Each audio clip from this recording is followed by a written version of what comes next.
Hello friends, எல்லாரும் எப்படி இருக்கீங்க? நான் உங்கள் விஜய். இன்றைக்கி வந்து உங்களுக்கு ஒரு சூப்பரான புடலங்காய் பொரியல். புடலங்காய் பொரியல் வந்து இந்த மாதிரி புடலங்காய் மெலிசாக கட் பண்ணி வச்சுக்கோங்க. கடாய் சூடு பண்ணிக்கோங்க. ஒரு 2 ஸ்பூன் எண்ணெய் விட்டுக்கோங்க. இதில் கடுகு ஜீரகம் போட்டு அப்புறம் கடலைப்பருப்பு போட்டுக்கோங்க.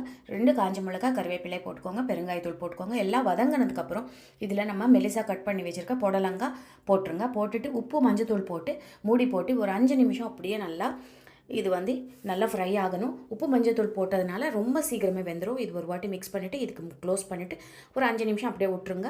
இது நல்லா வெந்ததுக்கப்புறம் அதுக்குள்ளே நம்ம வந்து தேங்காய் வந்து நல்லா துருவி வச்சுக்கணும். தேங்காய் எவ்வளோ போடுறீங்களோ பொரியல் அவ்வளோ சூப்பராக இருக்கும். தேங்காய் வந்து நல்லா துருவி வச்சுக்கிட்டு இப்போ இது நல்லா ஃப்ரை ஆகிடுச்சு. இதில் வந்து நம்ம தேங்காய் போட்டுடலாம். ருசிக்கேற்ப கொஞ்சோண்டு காரம்